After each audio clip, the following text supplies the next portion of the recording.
Okay. Good morning, everyone. It is Thursday, December 14th.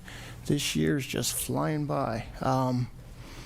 And before we get started, as we always do, let's take a moment and stand for the Pledge of Allegiance and a moment of silence. Pledge Allegiance to the flag of the United States of America and to the republic for which it stands, one nation, under God, indivisible, with liberty and justice for all.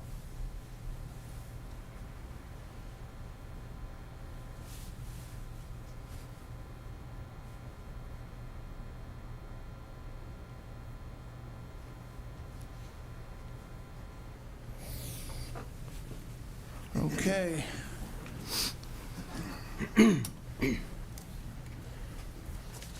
Let's, I know we're going to recognize an individual, but until we do that, let's start with Priority Carol and see what's on some of my colleagues' minds. Commissioner Garin. Okay, thank you. Good morning, Carroll County. I don't know if we've got a couple things loaded, but I wanted to mention a few things going on this weekend down in Mount Airy. So, got our Santa open house taking place at the that already took place. Sorry, the Train Garden is open at the Mount Airy Volunteer Fire Department, the fire company, every weekend in December. The last day to visit will be December 30th, and they're open from noon till 5 p.m. So if you're down there in the Mount Airy area, please stop by and take a look at that garden, the Train Garden. It's in the basement. You enter through the back parking lot area. Yeah, that Santa open house, that was the wrong thing I sent you. But what I meant to send you was this weekend, December 17th, at the Mount Airy Fairground, which is the Mount Airy Fire Hall. There's going to be the Santa breakfast. Takes place from 7:30 to 11. I'll be there working, so please come by and see me and support your volunteer fire department as they continue to raise money and support the community and the surrounding areas. Sorry, Chris. And then you had a picture of my meeting with the Cub Scouts last week. That was a week ago, last Monday, and appreciate them being here. That was a lot of fun. We walked through the office building on Monday evening, so they were able to kind of see everything for themselves. We took them by through the offices, and then we sat here in the conference room and talked a little bit about what elected officials do in the county, some of our responsibilities, how they can become future leaders. It was a lot of fun and really good kids. So my thanks to them for being here last Monday night, and it's a good crowd. And we had some things for them to take with them, like flags and some pocket constitutions and some other things from the county. They all got coins as well, so they were pretty excited about that. And I don't know if we have anything else loaded, but I did want to mention, okay, there we go. So last Friday was, for me personally, a pretty special moment. Ben Carson was here in Carroll County to speak to a symposium for Friday morning, Dr. Ben Carson. And I hold him up in I hold him up in incredible, he has a special place in my heart. I put him up with some of the greatest minds to try to guide our that have existed, that try to guide our country to better days. And it was a real thrill to meet him. When he speaks, the way he speaks, because he speaks from experience, his level of intelligence, it's just irrefutable when he starts talking about how the best ways to really move people forward. And what struck me about that morning is, given his background from real abject poverty to being told that he could never succeed. I mean, he literally was told that through most of his school years, and then becoming one of the great minds, one of the great medical minds, one of the great government minds. Just the way he approaches life, he recognizes that an opportunity in the country, because the way we were founded in our Judeo-Christian ethics, and ideologies. The way we're founded, opportunity exists. We need to tap into it. He recognizes how things have gone downhill for many of our cities.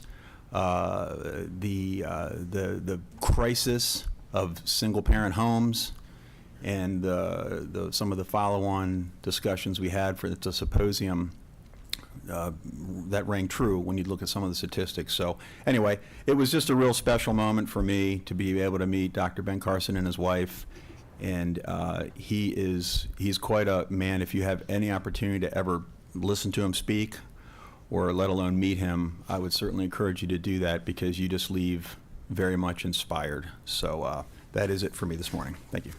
Okay, thank you. Commissioner Gordon. Thank you. Good morning. So obviously it's been a very busy week plus for all of us. A number of us, myself, Commissioner Rothstein and Commissioner Kyler, were all down at Mako last week at Winter Mako. So a number of staff were down there attending that, variety of different meetings, conversations, ranging from everything from Blueprint for Education to juvenile justice, risk management processes, and a lot more. And I think it was just a very well-attended event by our local Carroll County government employees, and also was just a great time to get together and have conversation with all the other counties and kind of see where they're coming from perspective-wise, and some of the same challenges we're all contending with, not only currently but also in the future years as the legislature moves forward. As Commissioner Guerin had just mentioned, last Friday he and Commissioner Vigliotti and I were at the Symposium for a Better Carroll with Dr. Ben Carson as the keynote speaker that morning. One of the conversations that was had most that day by I think it was about 40 to 50 community stakeholders in our county, was a discussion of the United Way's terminology they use called ALICE, which is Asset Limited, Income Constrained, and Employed. And the real challenge for those that fall into that category per the United Way, and yes, we have a fair amount of that in Carroll County, is that they have enough income that they're above the thresholds that usually receive assistance. And in some cases, they're literally a car repair away from having major financial crisis. And it was just a good conversation to get the groups together in the county and discuss, what are the potential ways that we can kind of come together and look at how to assist our fellow community members. And that was a very good day. It was a very long day, but I think it was good. And I know there's going to be, I think, a follow-up meeting at some point on this topic. I just wanted to share that. Last Saturday was the community college's winter market. For anyone that did not attend, there was 1,400 people in attendance and 60 vendors at this event. Absolutely incredible event. It was a first-year event, and I can tell you, I think anybody there would be shocked to know it was a first-year event. Just how well it was handled, how it was run, the attendance. It was just a great time, and it was a nice time to see the community get together.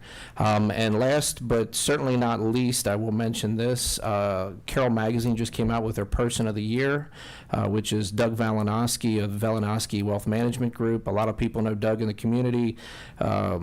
Incredible person. I do know him personally, but I will say, as a humble person that gives back in a variety of ways in the community, whether it be serving on boards, his assistance to a wide array of individuals and organizations, just a great person. So just wanted to point that out this morning, that he was the pick for that, and just absolutely, I think, a valid pick this year. So thank you. Okay, thank you. Commissioner Kyler. Yes, good morning all, and I need to start out with, yes, it's been busy. I love Carroll County. I love the people we deal with, and the staff, and even the other guys sitting up here. I don't know what's up with me. It's been a stretch since we've had a meeting. Some of the stuff I may have mentioned before. Stanball did their 50th anniversary on the 30th, and that was great. Attended by a bunch of people, and it's just so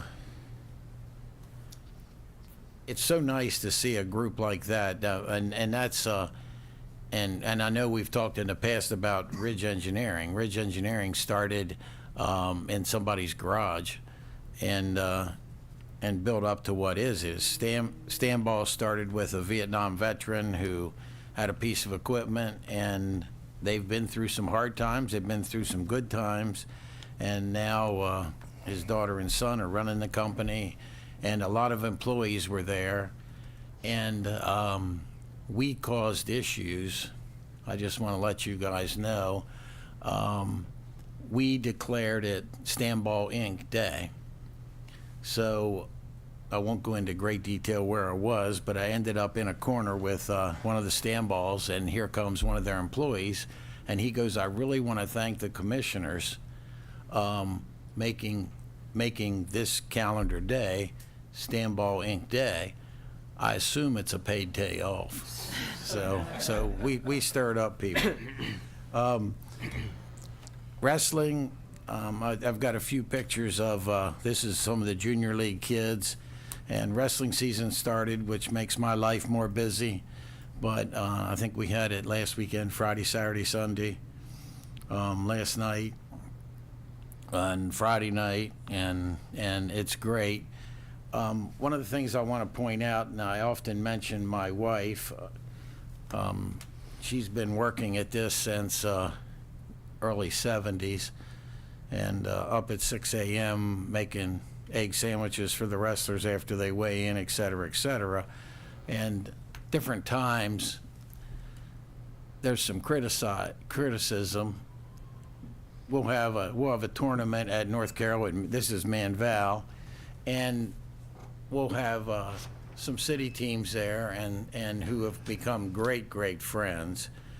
And somebody local will, why do we have them in here? And some of them are running and whatever. And Rhonda's comment normally is, why don't we just shut down all the wrestling, buy them drugs, and put them on the street? I mean, you look at these kids and these families in here, they're doing good things. And I don't care if it's basketball, football, soccer, lacrosse, gymnastics, whatever. It's we need to allow spaces for these kind of activities, and it's good people doing the right thing. And like I say, we've developed friends from Baltimore City, East Baltimore, all over the state, all over the country, and it's just a great group of people. We did I'll skip back to that. I did a picture. That's just my house in the snow, but people want to criticize. I'm sure you guys never hear that you haven't gotten the snow off the road quickly enough. But the other day we had a skiff of snow. I personally think a few years back schools might have been closed. They were 2 hours late, and I think maybe some of the guys in the room, but Carroll County Public Schools and roads crews were talking probably before 3 a.m., prepping to make sure school could be 2 hours late. And I just think we need to thank them for what they do. And that snow didn't keep me bad, but on the road, and it was a little bit, you guys know that it gets the right temperature. It can be slippery, it can be ice. It can be more dangerous than you think it is. So thank you. And I want to thank Carroll County Public Schools for everybody getting up. And I'm as bad as everybody. If they have school, I'm mad at them. If they don't have school, I'm mad at them. But they do every attempt to make the right decision with it. Holidays, we did the holiday lighting, and we got holidays coming. Mm-hmm. Is it still I lose It track. is still Hanukkah, yes. How long? Till tomorrow. Till tomorrow, okay. Yes.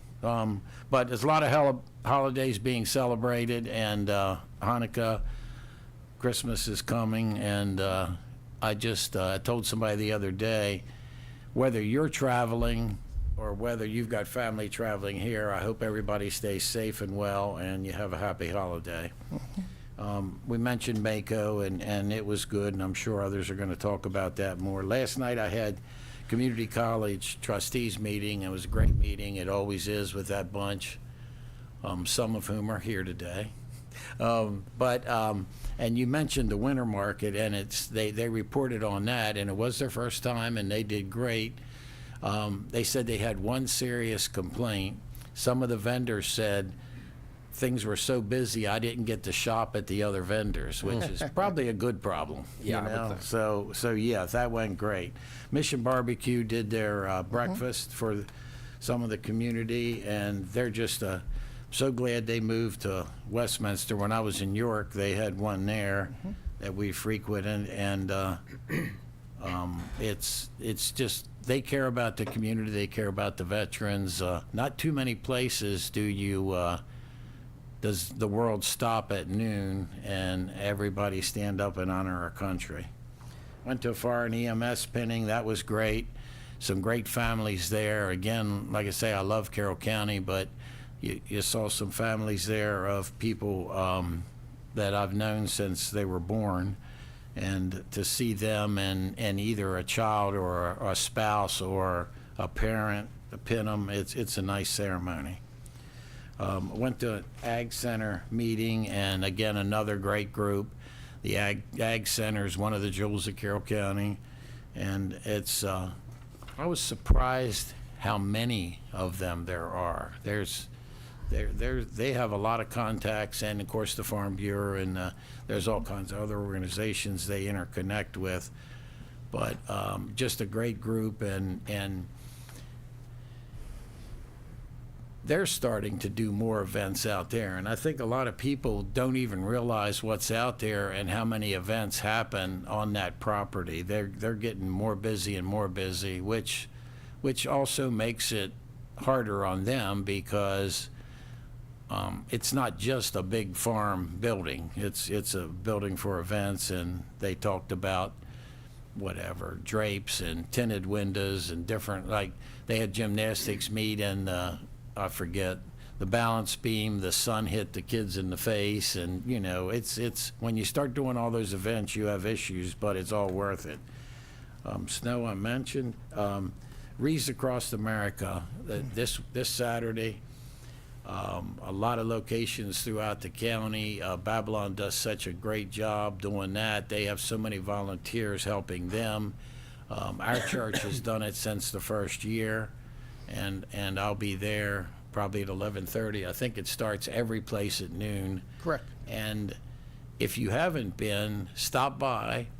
You don't have to be a veteran. You don't have to be a family member of a veteran, but they always need volunteers. It'll be a brief ceremony, doesn't take very long, and then it's wreaths put on every veteran's grave in that area, and in an hour or two it's done. But some families get in line first to do specific graves, but then it's, if you're there, you get to carry wreaths out and place them, and thank you for doing that. So if you have time at noon on Saturday, show up.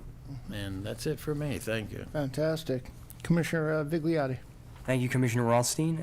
So I will be pretty quick because a number of my colleagues have already touched on a number of things I would have spoken about.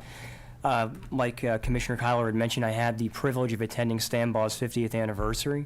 And during that time, I was able to run up to the square in Union Bridge for the Dream Big Union Bridge Christmas tree lighting, and that was beautiful itself. I had the opportunity this past Friday to attend the Symposium for a Better Carroll at Exploration Commons and to meet Dr. Ben Carson and his wife Candy. And those two are a national treasure. So I can only echo everything that my previous colleagues have said. They really are wonderful people. They are inspiring, and they really do make you remember the best of what it is to be an American. And to everybody who organized the event, they deserve tremendous credit for doing so. And again, I certainly hope we can get more guests like Dr. Carson and his wife back in the future. So Friday, this past Friday evening, I had an absolutely wonderful time in Union Bridge again for Christmas on the Square, where Mayor Perry Jones, his wife Judy, Councilwoman Laura Conaway and her family, Councilwoman Ellen Cutsale, and Santa and Mrs. Claus showed up to help hand out free candy canes and hot cocoa. A really well-attended event, and then the following day they held a food drive that was also very successful. Saturday morning, and you can see this on the left side here, Saturday morning I had time to swing by Kenny's Market in Tawnytown to support the incredible Tawnytown Police Department in their annual Pack the Police Car food and toy drive, along with Wan Chevrolet and their Christmas for Community Kids. And all of the food that was raised that day benefited Bryan Safe Haven and Trinity Lutheran Church. As the Tawnytown Police Department shared, Because of the generosity of everybody who participated, they, quote, ended today with $800 in cash that bought hundreds of pounds of food and a truckload of donated groceries, as well as more toys and $480 for the toy drive. So I wanted to highlight these last two efforts in particular because this time of year in Carroll County, as Commissioner Guerin had alluded to, there's no shortage of volunteer opportunities. Whether you're donating a can of food or a toy or some clothing or some of your time, or for any number of churches, good causes, and charities that need all the help they can get this time of year. But it is a demonstration of our Judeo-Christian values in action, of the light of God in each of our hearts, and the meaning of this time of year that should always strive to live and fulfill that promise in becoming. Last but not least, I just want to say I know we're having a board member election here today, and I just want to thank Commissioner Rothstein for his service as president for the past year. And that's it for me today. I could always be reelected. No, I'm kidding. You could be. You could be. Okay. But I still got to thank you for the past that year. That will not happen. Okay, a few things I just want to share. Oh, this was a fun one. Beer bath. You wouldn't think it goes together. They did a ribbon cutting, and it's in Eldersburg at the Princess Shopping Center. The front of the establishment houses about 150, and they have all these different beers on tap, and they have some food and stuff like that, and the colors pop at you. They're yellow and black, and the owner is a graphic artist and has worked on with Michelin restaurants. I mean, he's very high end. The back of the facility, there are, I think, 6 hot tubs, and they're wood, and they put, I think, hops and barley in them. There's no like yeast. It's not like you're soaking in beer, and I'm told it's the exfoliate and all that kind of stuff, and then there's IR sauna. So you didn't take a infrared. bath? I will. will. I got a gift card for Audrey. So we'll see. But it's really Watching. no. She knows. I already gave it to her. Oh, okay. It's a Hanukkah thing. But anyway, it was really cool. And what I liked so much about this ribbon cutting, honestly, was the family and faith that really came out from those owners and the ideas of entrepreneurship, but they really focused on faith and they focused on family. I was like, wow, this is pretty special. So best of luck to all of them. I was not expecting to see that picture. We did go to Mako last week, the winter conference, and there was some good news and there was some not so good news. The not so good news, the governor did share some of the challenges and cuts within MDOT, the transportation, and some challenges that are going to be coming up in session.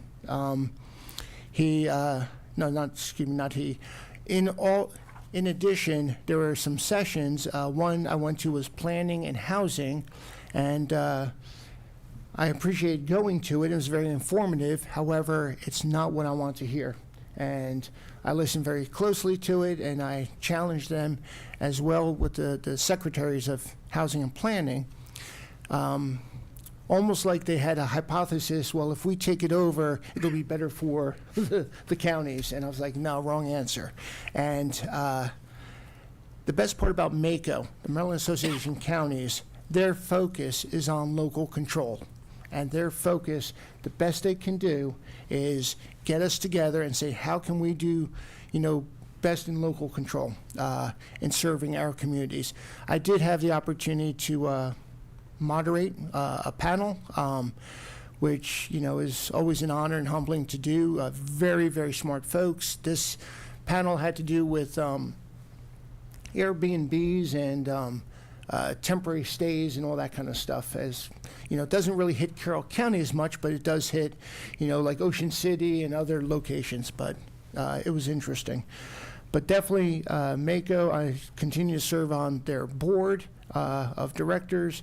It continues to show its value for Carroll County as we share ideas across the table. Anyone sitting at the table or attending, there's so much value in the Maryland Association of Counties, and I appreciate all the attendance and the legislators that also attended. While I was at MACO, I also serve on another state board, and that's called the Governor's Workforce Development Board. And I was able to get in virtually, while I was down there at MACO.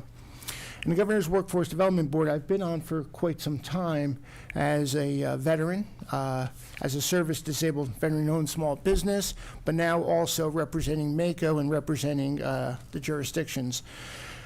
The Workforce Development Board is exactly what it says. It's designed to find opportunities to strengthen our workforce across Maryland.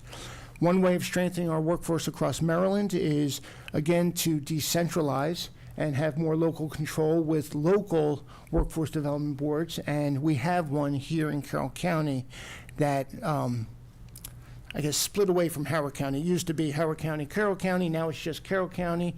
And it's great. The more we focus, like I always say, nobody knows Carroll County better than Carroll Countyans. So the other part of the Workforce Development Board, the Governor's Workforce Development Board, is there's work groups because they're recognizing the needs. It could be cybersecurity, it could be healthcare. The work group that I am on is Equity and Access Work Group.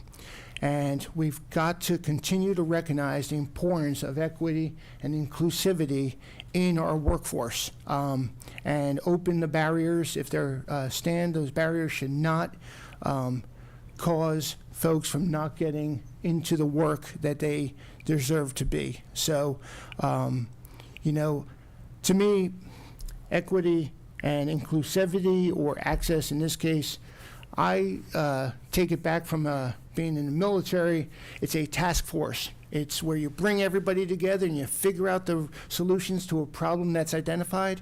And once the solutions are created, you break apart the task force and you live happily ever after. But we're not there yet, and that's recognized. And we'd be turning a blind eye to say that, we are all inclusive and we're all equitable, and, not really sure about the diversity piece of this, but it's important to recognize that we are in a diverse community. Like Commissioner Kyler shared, the Ag Center is hosting a 10,000, what was it? It was they said they were going to have about up to 10,000 folks at an event. And I don't know if it was an Islam celebration. I think it was. I think it was an Islamic celebration. And I went to a Diwali, which is an Indian celebration, and that was hosted in a venue in Sykesville. And that was from the Indian Community Association. But the reason I'm sharing is there's a lot of diversity, and it's really cool.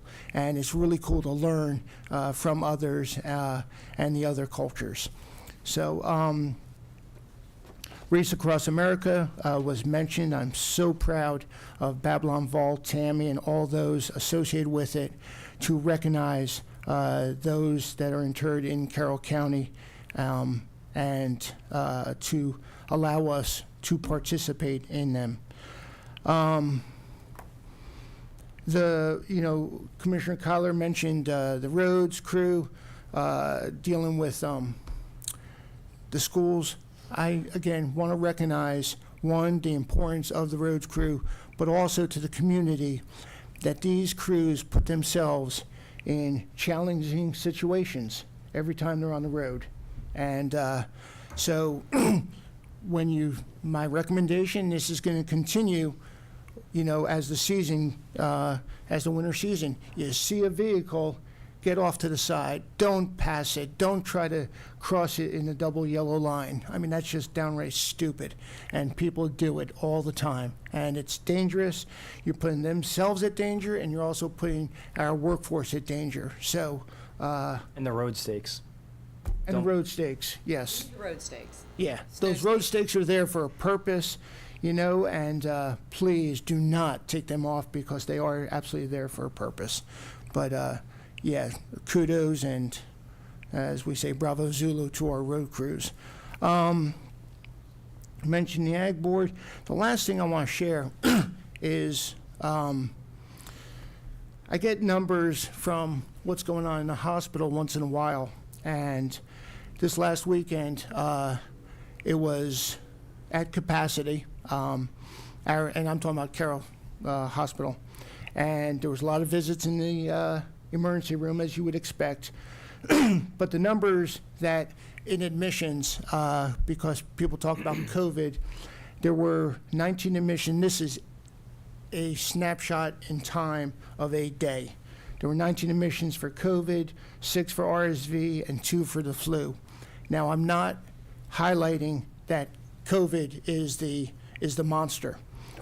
What I'm highlighting is that's 21, 27 challenging admissions.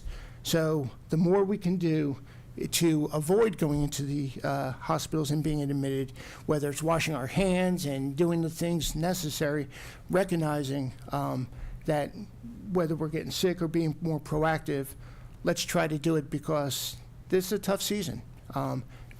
So I'm not focusing my attention on the COVID piece. I'm focusing my attention on all of it, and we've had those conversations, before.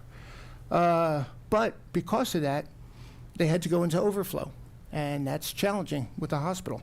They didn't have to stop things, but they had to go into overflow. So thank you to the hospital, the nurses, and all those, focus on the inside the hospitals. Last, it is, as mentioned, the last couple days of Hanukkah. I got my Hanukkah tie on and wishing everybody a very festive holiday season, focusing on their family, neighbors, and community, wishing everybody a very early, but I think there's still some shopping to be done, Merry Christmas, and but I'm done, so I'm happy. But wishing everybody an early, and we are going to have session next week, so more on that. I think that covers it for Priority Carroll. I think we want to recognize one gentleman that I believe is retiring, correct? Commissioner Collar? Yes, and Richard Bolger, but do you guys want to come up and, Yep. because I've got a couple questions before I read the certificate of recognition. No answers. We talked about snow, and You know that's a four-letter word, don't you? yes. We don't use it very often. Years ago, C.J. Miller did, for the state, 94 and 97 in Howard County. And as you guys know, that's south of us. So till they called us, it was normally bad here. Well, Arnerville and I had a tandem Maxim with snowplow on it and a spreader. We go up through Manchester, and guess who's driving? Because we share. Right in front of Sheets, I wanted to turn left on 27. I did a 360 and then a little bit more, and I was pointed out 27. So, and we made it, and we had a good night other than, as you guys know, a steel plate or two or whatever. You know, it's always something exciting. But briefly, the rear of my vehicle was in front of me. Now, I understand somebody here actually had his rear tires pass him while he was doing I it? mean, twice. Twice. Twice. Now, how did that happen? Do you have a story with No, that? it was during the blizzards, the back-to-back blizzards we had, and the trucks ran 24 hours a day for well over a week. And what happens is you're going forward and backwards so often to clean up intersections and stuff. Well, that hammering of the wheels back and forth just snapped the studs off. Wow. And I was driving, and all of a sudden, I was like, what was that noise? And I see my wheels go. And which naturally took hours to get repaired. And then not a few hours later, within an eighth of a mile, happened to another truck. And it was me again driving it. So, and it was like, what am I doing wrong? And here it's just the wear and tear.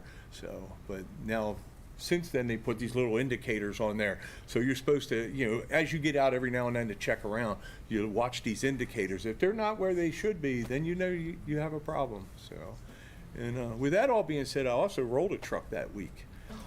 Up on Deep Run Road. Now, what year was this? Do you? Oh, I- 2010. So recent. 2010. Mine was probably before we even had safety officers, so I didn't even have to tell anybody I did it. You guys might be Oh, the no, we first had to ones I call. told. Oh, yeah. So, because we were going down Deep Run and the blizzard was that strong that it was hitting your windshield. You couldn't see where you were going. And I knew I had an area where there was a wide shoulder and chevrons that if I could get there, I'd be safe. I was on the wrong side of the chevrons. I was in the ditch instead of alongside the ditch. And next thing I know, I'm on my side and climbing out, and the folks were following me, screaming, "Get in the car, get warm." My blood pressure was so high, and my adrenaline, I was melting the snow standing there. I was, but fortunately, I was fine. The truck, they just had to replace a mirror, and I was back on the road in a little more than an hour that time. So. No, I was in Afghanistan that time. I think I was safer than you were. Oh, I So bet. just share. I believe, yeah, because they were definitely a long week. Wow. So, actually, 2 weeks, but. Yeah. And then With that another being- question I was supposed to ask you, and you'll know who thinks this ought to be asked. It said you have a story about seeing the area supervisor walk on water. Yeah, he was the foreman at the time, and it was the end of the day, and we had a broken limb. It was a pretty good sized limb hanging, and he wanted to get it down before we went home. And we were out there with a pole saw, and we were trying to stop traffic, and he was working on this thing, and we were alongside of a creek, and he's cutting and cutting, and we're yelling, "Ronnie, look out! Ronnie, look out!" Right? And about that time, you heard the snap, and I don't know if you ever cut a large limb. When they crack loud. And all we saw was Ronnie running, and he cleared this creek, and all she saw was little splashes. You never saw him get wet. So from that point on, we swore he walked on water. But it was definitely an interesting afternoon. So, Wow. But this, Any questions by any? That's my two questions, and I don't want to minimize risk and safety. You guys have a dangerous job, and when we can tell the funny stories later, that's a good thing. Not everybody has that luxury, so I don't want to make light of safety, but I guess I just we did. strive to be quite safe. Yeah. That's one of our goals is making sure everybody goes home at the end of the day. So. Or we. Any more comments before I read the certificate? Yeah, I'd like to say I worked with Rick over 15 years. And we've learned a lot together, and we've coordinated a lot through snow and things, and he's the oldest foreman here, and losing him's like almost losing my right arm. I had to start all over again. So he's gonna be missed. Neat. Thank you. I'm adjusting my ears a little bit, sorry. Any other comments, or read away? No, just thank you very much for all you've done and all you've done for our community. And like Commissioner Kyler says, it ain't easy. And, you put yourselves in harm's way in taking care of our community. That's got to be recognized. So, yeah, thank you. So what comes next? Some well, I'm not allowed to work this winter or do anything. My wife said in the entire 40 years we were together, I was never home for snow. So I have to stay home for the winter. And then after that, we're going to travel a bunch and probably do something part-time just to stay busy. Yeah. Awesome. Well, God bless you in all of your future endeavors, and God bless your family. Thank you. And one of the things maybe you can do, as I got to be more of a supervisor than driving, I would go out, bad snowstorm, and I'd come home, and my wife, it only took about 4 hours, would have cabin fever. So I would take her for rides out and show her some of the. Yeah, no, she wouldn't do that. She wouldn't do that. No, she just wanted me to go rest somewhere, and she'd keep the house perfectly quiet and so forth. So, but Well, good luck. she's just worried at that first snow that I'm going to pace from one end of the house, which I probably will. Probably will. Well, good luck with that. Thank you. Okay, certificate of recognition. This certificate is awarded to Rick Bulger in recognition of over 15 years of excellent service to Carroll County government. You exemplified the highest standard of skillfully performing the duties of the positions held over the years, from road equipment operator 1 to foreman of roads operations. Your reliability and leadership have made a difference to those residing in the areas you work. For your dedication to Carroll County government, we wholeheartedly thank you and wish you a long and healthy retirement. Signed by all 5 of the commissioners. Thank you. Appreciate Thank it. you very much. Why don't we get a picture? Gentlemen, you want to come on also? Come on up.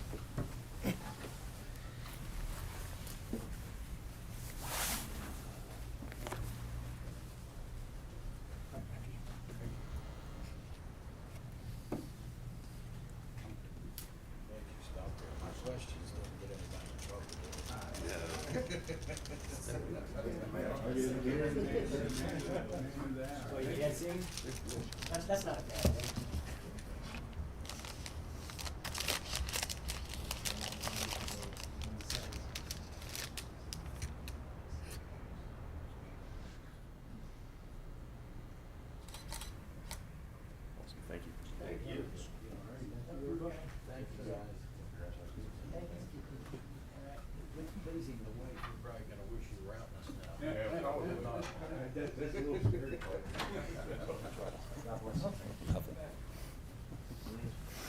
It's to you. We wish you the very best.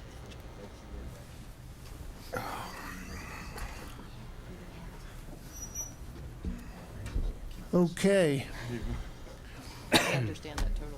They're good. Before we get into the rest of the agenda, the first item is going to be my last item as president of this Board of County Commissioners, which, again, is not a bad thing.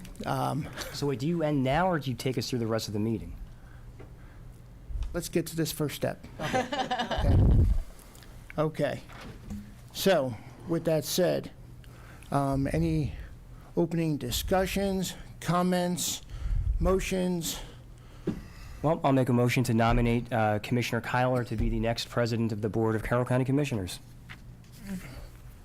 I think that he's done very well as a vice president, and he's been kind of in this training and becoming kind of a position, and he's certainly demonstrated a I don't know, based on his last conversation about wheels, I don't know if we're ready to take the training wheels off. I don't know.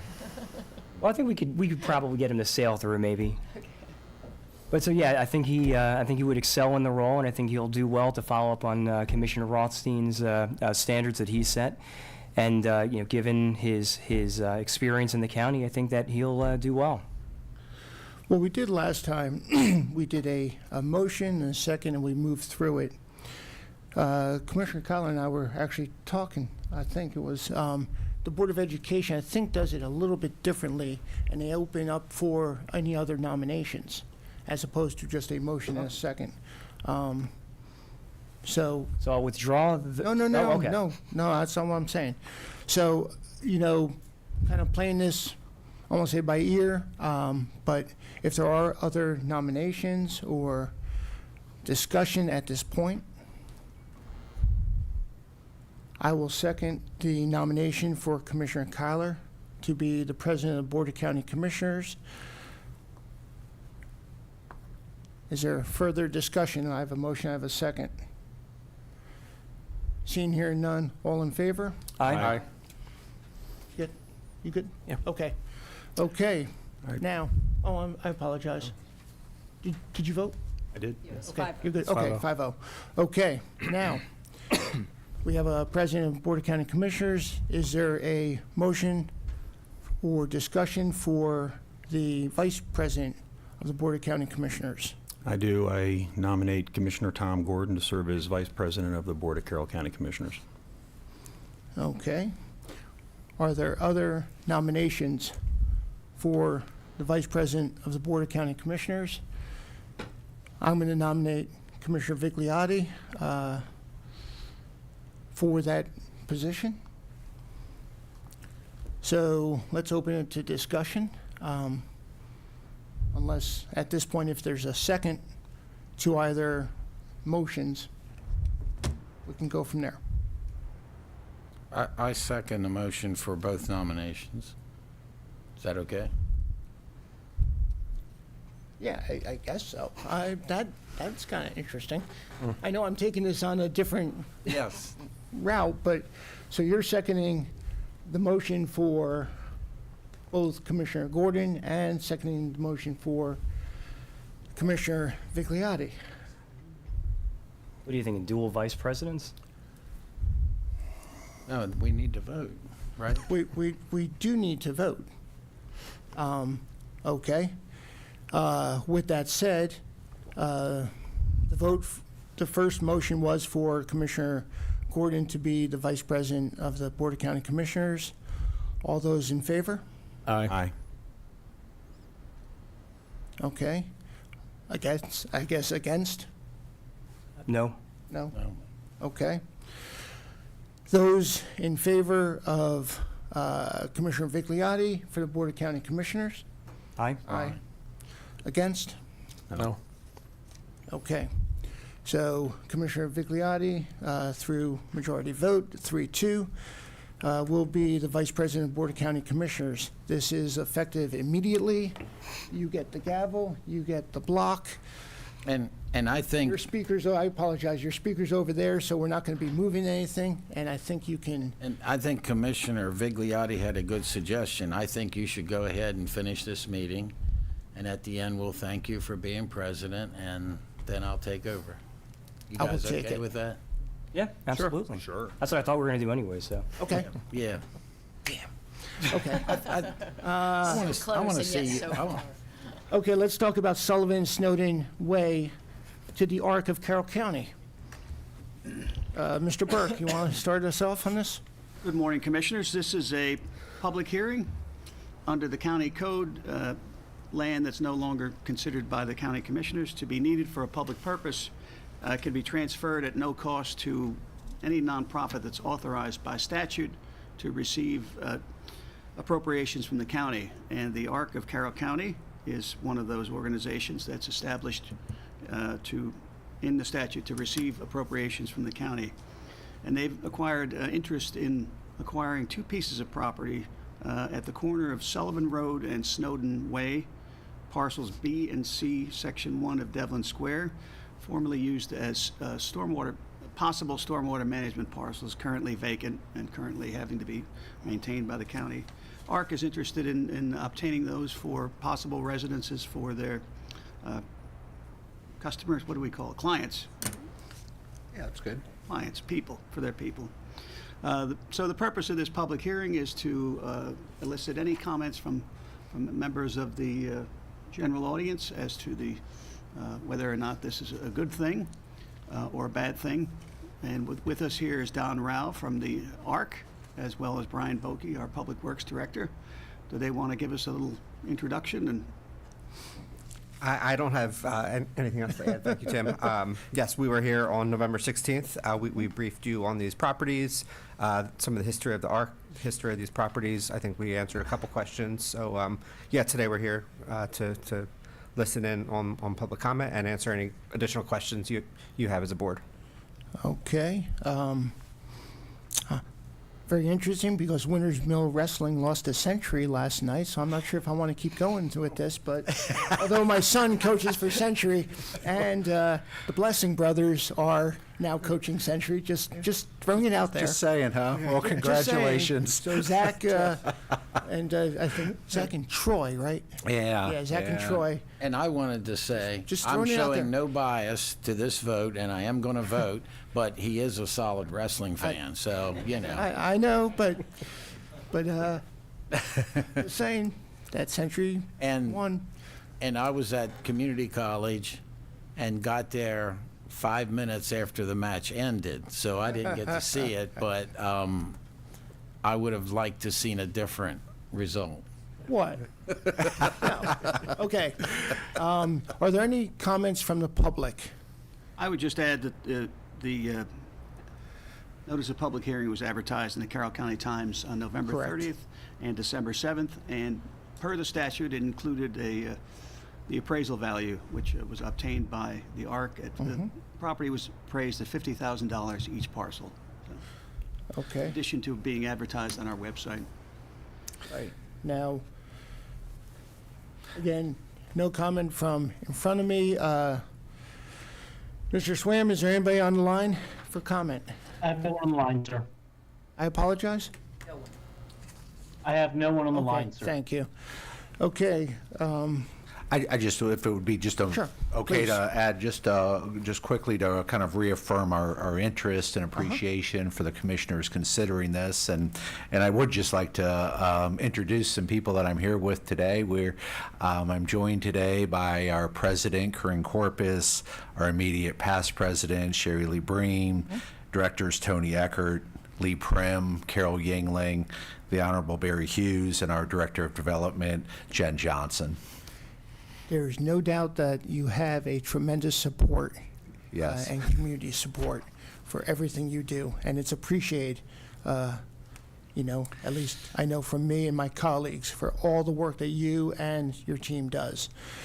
Is there any comments from anyone up here? If not, I need a motion to. I'd Yeah, like to, please. I'd like to ask a question.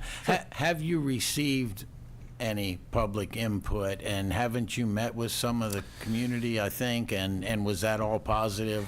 We did. We reached out to the immediate neighbors and invited them to come to the Ark on, let's see, 2 nights ago.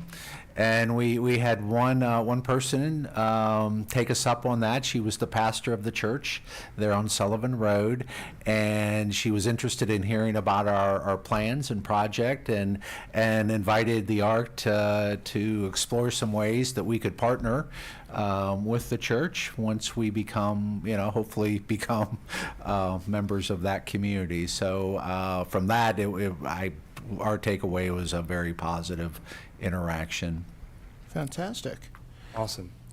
I'd like to just add, I'm a resident of the neighborhood, Eden Farms community back there, and I did talk to a couple of neighbors as well, and we're very excited to have them here, and a lot Okay. of positive feedback. Okay.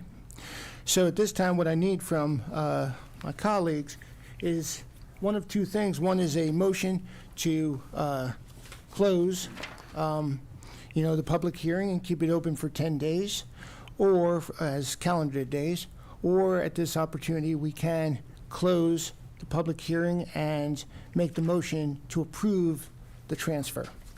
I'll make a motion to conclude the public hearing and adopt the resolution and approve the transfer of 2 surplus lots to the Ark. Second. Oh. Okay, I got a motion in a couple of seconds. Any other discussion on this? Seeing here none, all in favor? Aye. Okay, thank you, gentlemen. Thank you, Commissioners. Thank you so much. Thank you Absolutely, both. thank you. For everything you do. Thank you. Okay, let's go into exercise an option of acceptance of agricultural land preservation easement for non-consideration of the David Russell Feeser and Barbara Feeser, Samantha Feeser, Candace Feeser favorite property. A lot of Feesers. I think it's feasible, though. That was almost funny. Good morning, Commissioners. Okay, Morning. good morning.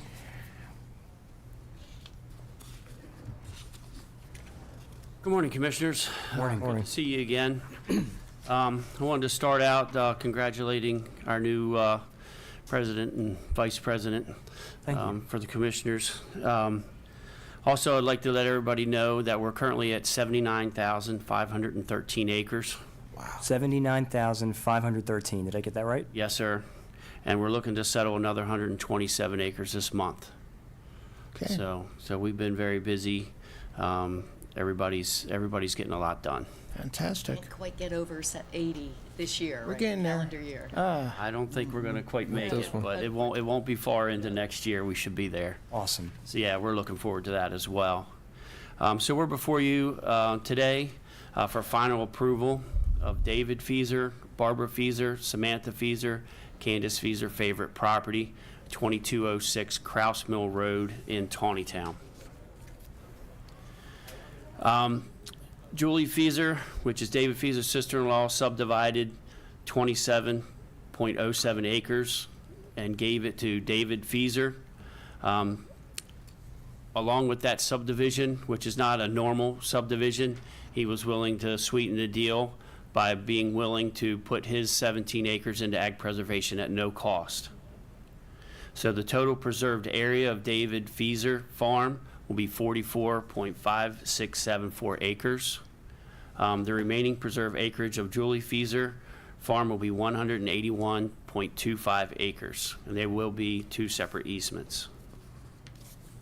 This is a picture of how the 2 properties are divided, along with David's 14 acres, or 17 acres, excuse me. It's a picture of the Fieser Farm. That's beautiful. It's a great property. This is a picture of the front of David Fieser's house. So once again, we're here for final approval and exercise the option for David Fieser, Barbara Fieser, Samantha Fieser, Candace Fieser favorite property at 44.56 acres at 2206 Kraus Mill Road in Tawnytown at no cost. I like that no-cost piece. It works out well. Wow. Okay. I move the Board of County Commissioners exercises the option to purchase an easement on the David Fieser et al. Property for no consideration. Second. Okay, I got a motion, I got a second. Any discussion on this? Seeing here none, all in favor? Aye. Okay, Thank you, Commissioners. absolutely, thank you. Okay. I need a contract award, Cisco Agency Wide Switch Router Replacement.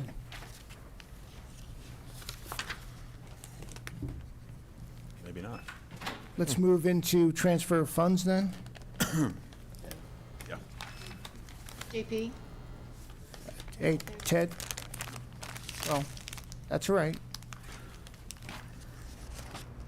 It's an empty room. I'll go.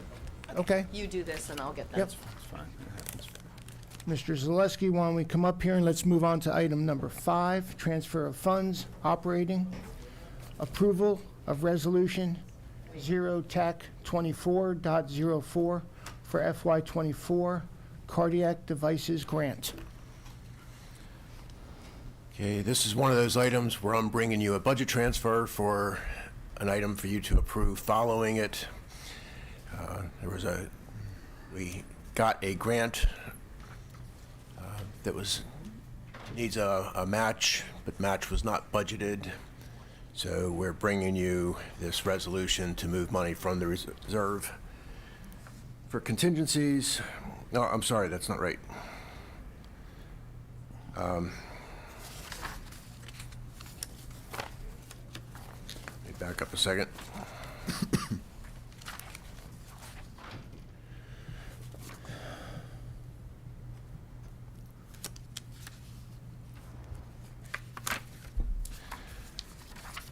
All right, I apologize. This is coming from another budget. This is not coming from the reserve, but Okay. I don't recall what the budget is.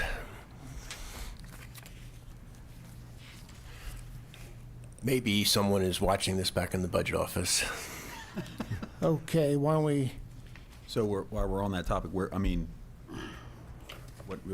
would other budget mean? I mean, what could we be? And we have the resolution, but we don't have Yeah. the details on the transfer either. Correct. we have the $62,074.41, but we don't know. Seeing Where as it's nobody's being come running, transferred let me go from down. either. Okay, that's okay. Let's now move up to item number 4. Flexibility. Exactly. Okay, Flexibility, you got it. and item number 4 is a contract award Cisco Agency Wide Switch Router Replacement. Good morning, Office- everybody. Good morning. Morning. The Office of Procurement, in cooperation with Technology Service, requests your approval to award this purchase be made through Cisco Agency Wide Switch Router Replacement to E+ in the amount of $816,639.33. This purchase is being made through the State of Maryland Hardware 2012 Master Contract 060B 2490022. This purchase amount is within the fiscal year 24 adopted budget. Morning. This is a planned expenditure. As you see in the briefing, all of these devices are 7 years old or older and are no longer supported by the company. Right now, we're focusing on the county office building, detention center, courthouse, and New Windsor Library headquarters, and it's approximately 23 devices that are being replaced. So, and what they do is they control all of the data between all of those facilities. So pretty important. Yes. Yep. Oh, absolutely. Motion to award the agency-wide switch router to E+ in the amount of $816,639.33. Second. I have a motion, I have a second. Any discussion on this? Yeah, is the dollar amount for 3 years? Or is it a 3-year contract and that's per year? What's this cover? Well, it's covering the hardware devices, which hopefully will last 5 to 7 years. Okay. And then how much maintenance is included in it? So, and then there is maintenance for the duration, so it's the support costs. Okay, associated with that, gotcha. you know, So lifetime that's of the period of time is the maintenance and support, but the hardware should last longer than that. Yes. Yeah, Gotcha. again, the equipment we're replacing is right now between 7 and 10 years old, so. Right. Okay. Any other further discussion on this one? Seeing here none, all in favor? Aye. Okay, thank you very much. Thank you, Commissioners. Thank you. Okay, let's go back to the transfer of funds, operating approval of resolution 0.24.04 for FY24 cardiac devices grant. Okay, again, apologize for not having been ready there. This is a little bit complicated, but you know, the grants are in a separate fund, the grant fund. We budget every year money for matches in the grant fund, often not knowing exactly what match will be necessary. So what happens is over time, we sometimes will find money that's been appropriated for a match that didn't get used for a match. Now we have here a grant that needs a match but didn't have a match budgeted. When we get a situation like this, our first step is to see, do we have some budgeted match money in the grant fund that we can use to do this? And in fact, that is what's happening here. The money is coming from a transit grant. That's not particularly relevant to what's happening here. The idea is just that there was appropriated match that didn't end up being needed for that purpose. Is that the FY23 5307? I mean, it says transfer from and transfer to. Yes, right, So that's what that is? yes. Okay.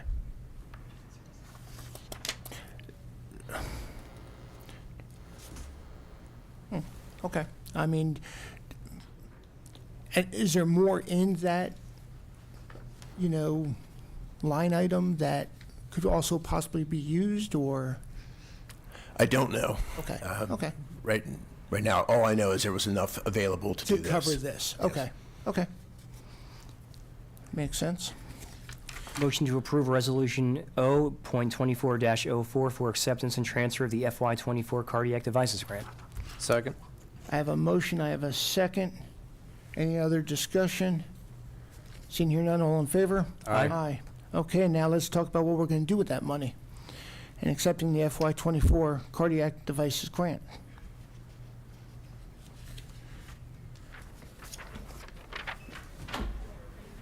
Okay, good morning.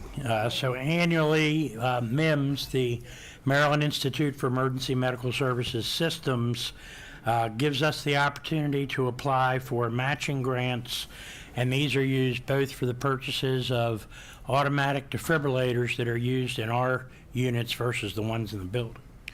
And a LifePak 15, which is our primary paramedic level cardiac monitor. So for FY24, we're looking at beginning our replacement program because most of these devices have about a 12 to 15 year shelf life. So we want to start working on that and making utilization of the grants as much as possible. So the grant requires a dollar for dollar match, and the match is not budgeted. Ted, I believe, just went over that. So we're looking to receive a grant for $31,585.75. County match will be $62,074.41. Total project will be $93,660.16.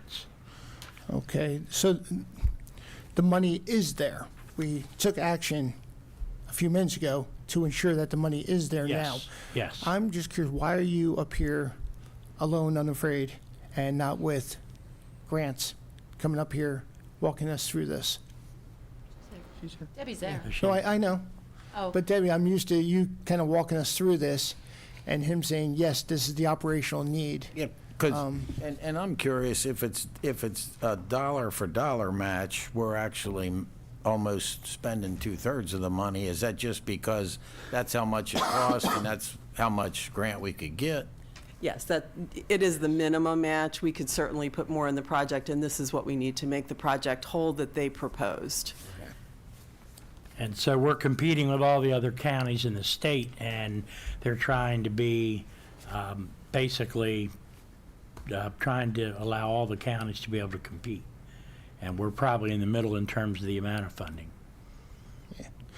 Now, and the reason I brought this up the way I did is I'm used to you giving us the operational needs and requirements, and you giving us the, yes, we have the funding to do X, Y, and Z. And sometimes I just hang in the background and wait for you to answer that question. That's okay, too. Yes, we have reviewed this. It's come through the grants office, and we help with the briefing paper, Right. and I'm here, so. Yes, you are. Thank you so much. Almost, Okay. almost upended your whole morning, didn't it? I got confused. I'm not used to not seeing you here, so, okay. Motion to accept the FY24 Cardiac Devices Grant Award and authorize $62,074.41 in matching funds. Second. I got a motion, I got a second. Is there any discussion on this one? Seeing here none, all in favor? Aye. Okay, thank you so much. Thank you. Thank you. Okay, let's talk about upgrading the computer-aided dispatch, or CAD, system to CAD Hub. And Ryan, you gonna start us off? Good morning. Morning. Good morning. Morning. Morning. Morning. The Office of Procurement, in cooperation with the Department of Public Safety, requests your approval to upgrade the computer-aided dispatch system with a CAD-to-CAD capability with Keystone Public Safety Incorporated in the amount of $81,420. The existing CAD system was installed and maintained by Keystone Public Safety. This amount is approved in the fiscal year 24 budget, and no additional funds should be required. Good morning, excuse me. Good morning, Commissioners. You and me both. You and me both. Don't feel bad. I think it's a lot of people as well. So this project, the CAD-to-CAD Hub, as you can see in the briefing paper, it's designed to allow multiple agencies to share unit status and request unit resources between any of the agencies that are participating. So the idea here is that it's going to provide the capability for that computer-aided dispatch information to be shared directly with other participating jurisdictions. And that'll allow for interoperable data sharing and increased call processing efficiency and speed. So basically, some of the things that are done verbally over the radio now with regard to mutual aid will be able to be done more seamlessly. And Emergency Communications Manager Jack Brown is here for any technical questions that you might have. Technical questions? Really? Okay. Nah, this is good. This is good stuff. Okay. Any questions, comments? If not, is there a motion? Motion to approve the CAD-to-CAD upgrade to the existing CAD system to Keystone Public Safety Incorporated in the amount of $81,420. Second. Got a motion, got a second. Any further discussion on this one? Seeing here none, all in favor? Aye. Let's talk about night vision goggles. Thank you.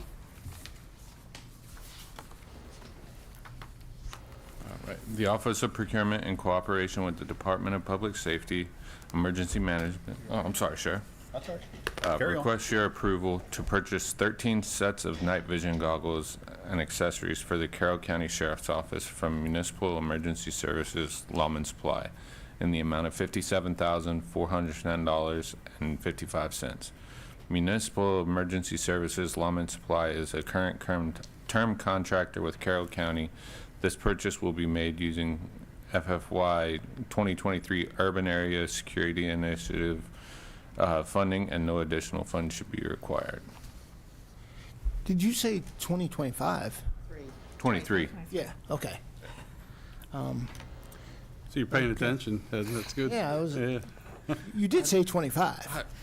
You did. Yeah, okay, I yes. didn't mean No, to. No, it's all good, but I was like, whoa. Sheriff, these goggles, I mean, Sorely they're needed. PVS 7s, I mean, what's the So 14s, and so they're 14s? yeah, they're the I retired a long time latest. ago. Yeah, apparently 7 generations ago you retired. Yeah, so they're the latest and greatest. Single ocular. They go on the helmets that we're purchasing. We also bought the mounting bracket for the helmet, but they can also be removed and used handheld as well. So you and I discussed this, I think, several months ago about the need for more advanced ability to see at night, and this is one of those things. It seems like every time I come in the morning, I look at a briefing report, we've had something at night where we're trying to track an individual, and the MVGs are just vital to what we're doing. Are these replacements or are these in They are. addition? Yeah, we have older generations that Are are they just going sorely to need to be be replaced. used for training, or are we going to try to sell them, or? I think they'll use them for training. I mean, they're still practical, so Yeah. they can be used in Right. some variation, but not like these can be used. Right. These are exceptional devices. Okay. Can we try them out? Sure. I was telling Justin McConnell he can come into the basement of the historic jail at 2:00 in the morning, and I'll lock the doors, and he can see if he finds any ghosts at night with these new things. And he declined. He doesn't like going into that place at night. So, I'm willing to give it a go. well, yeah. I'm brave enough. See what ghosts we can find. You're one of the few, because I don't even like that building at Yeah, I night. was gonna so. say, it's like the ghost. What- Go ahead. No, What please. is the funding source?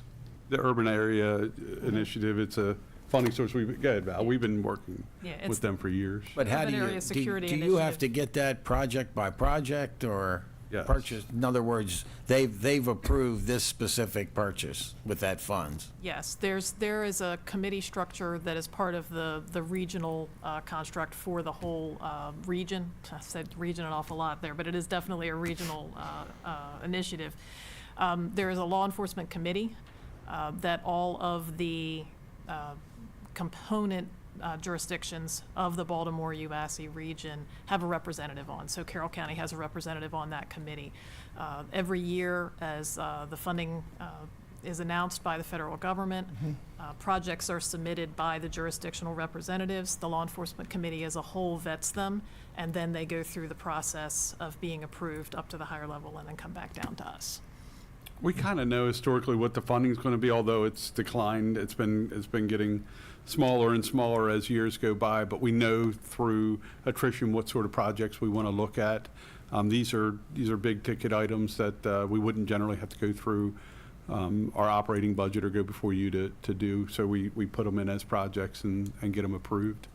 There's been a number of items specifically for the CRT group that have been purchased through this grant annually. And that is the focus of this particular grant. The Urban Area Security Initiative grant funding is focused on prevention and protection for catastrophic emergencies and specifically terrorism.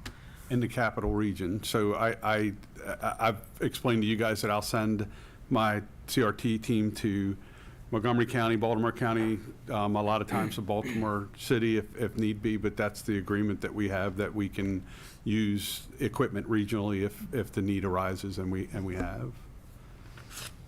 I move the Board of Carroll County Commissioners approve the purchase of night vision goggles and accessories to Municipal Emergency Services Lawmen Supply in the amount of $57,410.55. Second. I have a motion second. Any discussion on this one? Seeing here none, all in favor? Aye. Aye. Thank you so much, Sheriff. Sheriff, make sure after the holidays we do get Commissioner Vigliotti over there. We'll Well, I'm get re- good video of it, yeah. I'm ready to go. I'm ready. If you need any other volunteers, let me know. I'm in. Okay, Ryan, stay there. All right. Okay, let's talk about approval of additional costs, which is a very interesting title, but it's focused on the Code Building and Charles Carroll Community Center, I believe. Is that correct? Yes, sir. Okay. The Office of Procurement, in cooperation with the Bureau of Facilities, requests your approval to increase the term contract to Summit Building Services for the addition of 2 buildings that were not included on the original bid. And that's the Cove Building on Stoner Avenue and the Charles Carroll Community Center, and total is $39,240. This amount is approved in the fiscal year 24 budget, and no additional funds should be required. Morning, Commissioners. Due to acquiring the Cove Building and recent completion of the Charles Carroll Community Center, we are requesting your approval to amend the current cleaning contract with Summit Building Services to support the cleaning of these 2 buildings. Summit Building Services currently has cleaned 7 of our county buildings and have the contract until 2025. And then at that time, this contract will go out to rebid because it'll be in the contract. Any questions on this? There's a nonprofit called Melwood that does janitorial services. They are I don't know if it's a 9A. They're specifically hire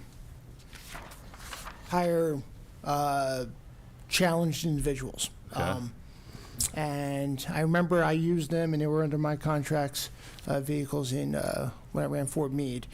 Do we use any 9As or any? Summit Building Services actually uses some of those Okay, they do? employees. Yes. Okay, that's good to know. It's good Yes. messaging, so thank you. I appreciate that.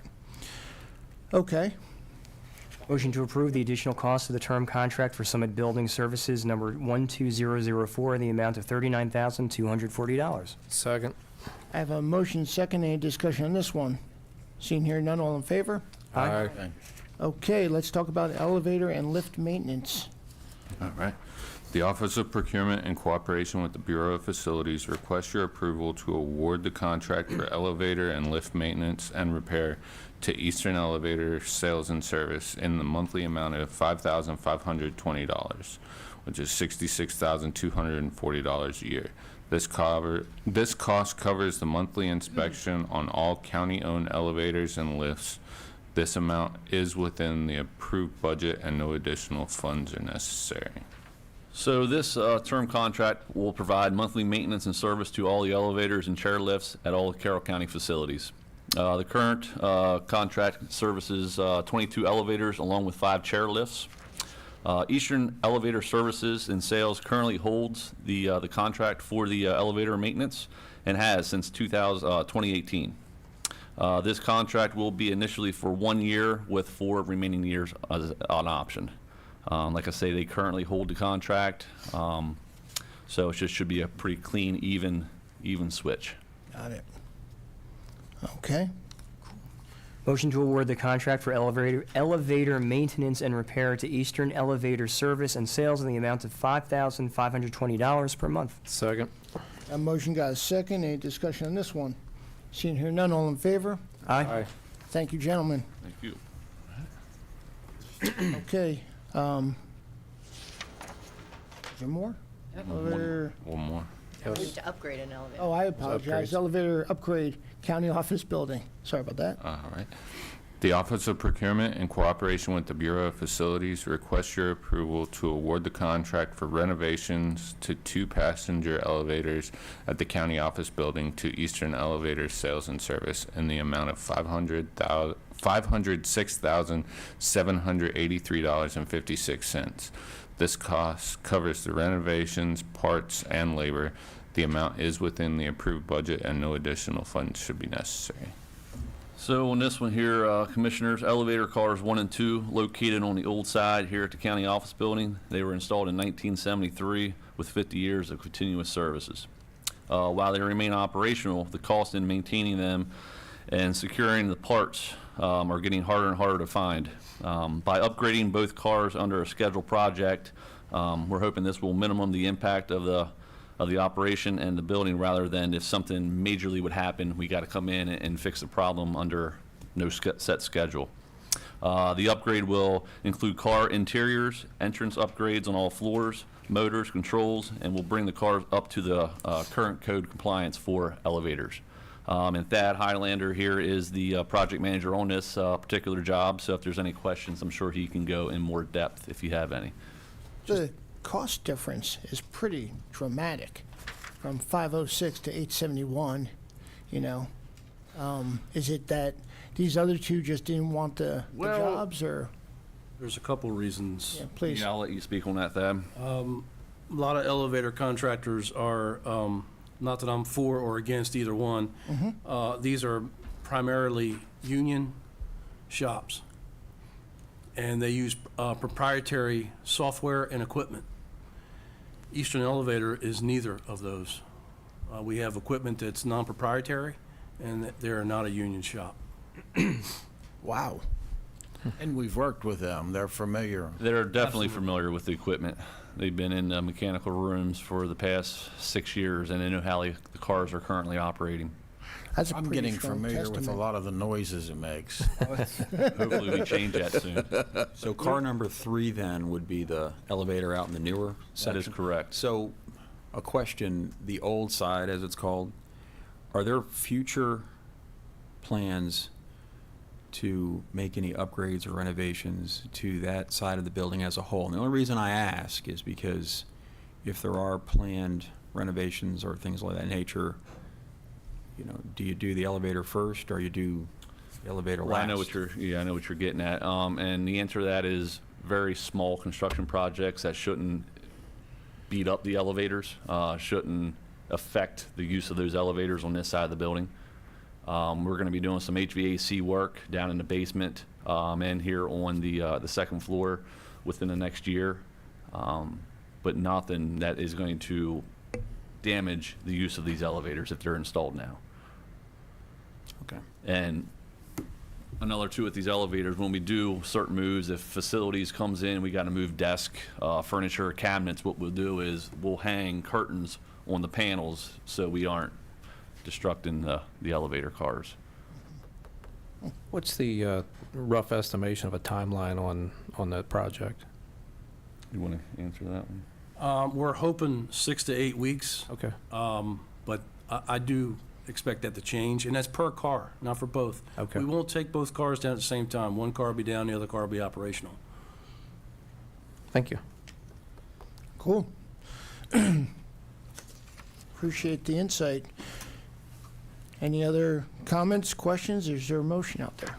Motion to award the contract for elevator renovations to Eastern Elevator Service and Sales in the amount of $506,783.56. Second. Got a motion, got a second. Any further discussion? This one, seeing here none, all in favor? Aye. Thank you very much, Thank you. gentlemen. Thank you. Okay, now let's talk about the 2023 pipe culvert and storm drain rehabilitation.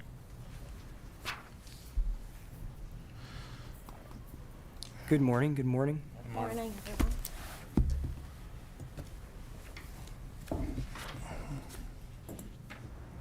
Okay, Kara? The Office of Procurement, in cooperation with the Bureau of Engineering, requests your approval to award a contract for the 2023 pipe culvert and storm drain rehabilitation to Pleasance Construction Incorporated in the amount of $1,449,720.52. This amount is within the FY24 budget. The Office of Procurement issued a request for bids and received 4 responses. Pleasance Construction Incorporated was the lowest responsive and responsible bidder who met the specifications. So this project includes placing approximately 8,451 linear feet of cured-in-place pipe in pipe culverts and storm drain segments. They range in size from 15 inches to 42 inches in diameter. We have 92 pipe locations on 32 different roadways. These roadways are part of our current pavement rehabilitation contract. It's expected that this work will extend the life of these pipes another 30 to 40 years. Some studies are saying at least 50 years, but we've just reached that 50-year mark for this type of work, so we'll see if it will hold out. The estimated cost, if we were to replace these pipes in kind, would be just over $3.4 million, of savings of about $1.95 million. In addition to saving those funds, this is a much less intrusive process. Many of these pipes run through private properties, residential areas. We don't have to tear up their yards or things like that and have reduce the impacts. We have used this contractor before, and they're ready to get started whenever we are. This is a 20% bid spread, which Pleasant's bonding company probably had a few questions.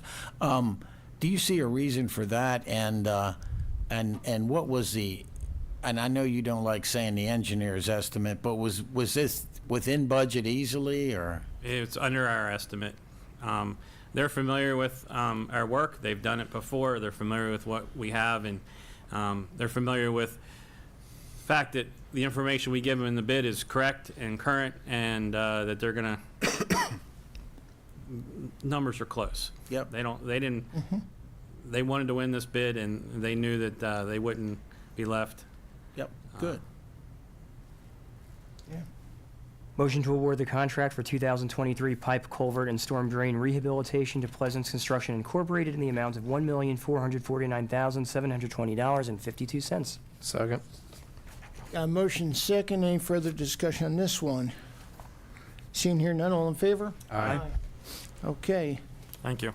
Thank you. absolutely. Oh, Commissioner Rossi, one last question. Between Chris and Tim, who has the better Christmas tie? Since you're a commentator on ties. And Chris and Tim. I'm going with Chris. I like Yeah, Santa. I'm a Chris fan at this point. Not that I'm dissing Tim over there, but if I keep saying it, his face will turn red, and it'll be more like Rudolph. But I do like yours, so yeah, just saying. Just throwing it out there. Very important. Just, yeah, Very important discussion. okay.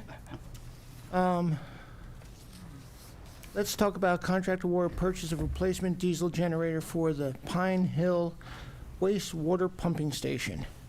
This is very disturbing. I have about 20 of these ties at home, and I picked this loser today. Not a loser. No. Just Just sort of goes with the way your morning started off. I'm somewhat surprised you didn't forget and leave it at home. Today. You have it on. Surprised that showed up in pants. I can honestly say I'm glad you did. Okay, It's best for everybody. just throwing it out there. So, Okay, let's- Tim, there's always next week to come back with the tie. I'm going to do much better next week. Maybe Carrie, you bring wear us, two bring, ties. Carrie, bring us back to where we need to Very be, helpful. please. Now I have to read, thank you. The Office of Procurement, in cooperation with the Bureau of Utilities, request the Board of Commissioners to award a contract for the purchase of a Kohler diesel generator for the Pine Hill wastewater pumping station to Fidelity Power Systems in the amount of $40,572.43. This purchase will be made from the competitively bid Sourcewell contract. This proposed amount is within the adopted budget. Gentlemen, as you are aware, the purpose for backup generators at each of the Bureau's fleet of 23 sewage pumping stations is to prevent raw sewage overflow into the surrounding environment in the event of loss of primary power supply. With regards to the Pine Hill pumping station, the existing generator has been in place since 2009, and my staff has encountered problems while with locating adequate replacement parts to make repairs and service. This pumping station collects wastewater from the Snowden Creek Road area and the eastern portion of the Freedom Service area. Any sewage overflow would rapidly reach Snowden Creek. The replacement generator will be a diesel-powered 60-kilowatt Kohler unit. The cost also includes an automatic transfer switch, startup services, training, and a 1-year warranty. Any questions for me? Nope. Are these delayed getting or pretty much in stock, or? They are not in stock. They have gotten better, but they are not in stock now. it's still delayed. About a year ago, I think my most recent request for a purchase of a generator was almost 1 year of delivery time. This, I believe, is in the 40-week range or so. So it has gotten better, but it's still not where I would like it to be.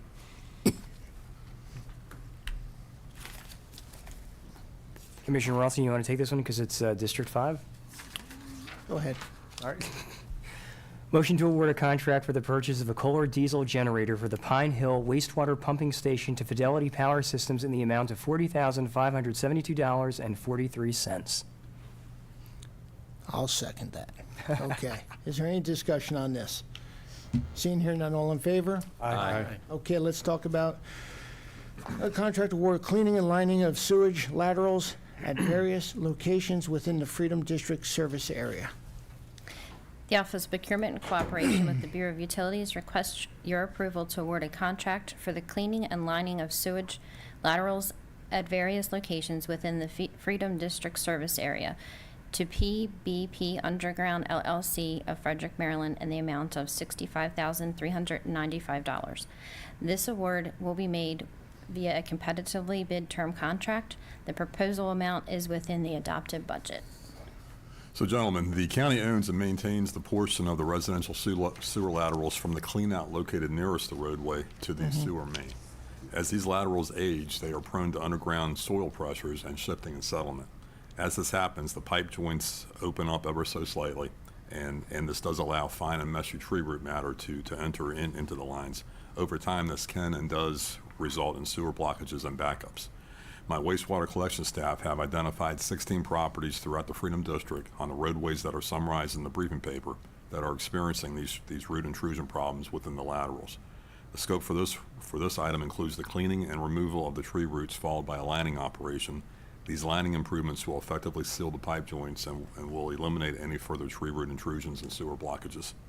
The Bureau does have a good working history with this contractor, and we expect for the same high-quality work to continue with this project. Any questions for me? Disruption on the roads, I mean, how long does it take? I believe he can get several done each day. Okay. It's a lining process, so there's no open digging or anything. Right. It's a camera work via the sewer main or the clean out, and the lining process from the clean out to the sewer main. Yeah. So these term contracts, are there enough unit prices in it that you just kind of apply them to this work, or do they have to look at the differences in this work each time? Or how do you come up with the $65,000 from a term contract? They do field inspect these locations, and it's based on the footage of where the clean out is to the sewer main. So it's a unit foot price essentially. Okay. It's a base fee plus a unit foot price. Yeah. So I'll move to. Oh, I'm sorry. No, were you making a motion or no? Oh, no, I was just going to ask real quick. I mean, Please. so with the, I mean, we're talking about abatement of inflow and infiltration, basically, right? And yes. And so, I mean, that's going to have a positive net effect on the pumping stations and everything as well, right? It will. Okay. Correct. You'll hear me in future presentations speak about lining of sewer mains, which is a huge I&I Gotcha. problem. Right. And we experienced and corrected a lot of that during our Sykesville Main Street project, matter of fact. Yep. Thank you very much. Commissioner? Yep. I'll just move the Board of Commissioners award contract for the cleaning and lining of sewage laterals at various locations within the Freedom District Service Area to PBP Underground LLC in the amount of $65,395. Second. Got a motion, got a second. Any discussion on this? Seeing here none, all in favor? Aye. Okay. Let's go on to installation of residential water meter vaults on Harlan Lane. The Office of Procurement in cooperation with the Bureau of Utilities requests your approval to award a contract for the installation of water meter vaults on Harlan Lane within the Freedom District Service Area to HTI Contractors of Fingsburg, Maryland, in the amount of $66,884. This award will be made via a competitively bid term contract. Bids were solicited from 4 contractors, and proposals were received from 2 of these contractors. The proposals are summarized below. The bid amount is within the adopted budget. So gentlemen, this is the latest project with regards to the continuing system-wide upgrade from indoor water meters to the current standard outdoor vaults and water meters. This does focus on 47 residential properties on Harlan Lane, which is located to the northwest of Sykesville within the Freedom Service Area. For your background information, to date, 7,605 of the 8,230 Freedom District residential accounts have been upgraded to outdoor vaults and meters. With this project, the completed total will increase to 7,652 residential accounts, and will leave us a balance of about 578 units left. The Bureau expects to have this overall upgrade process completed over the next several fiscal years.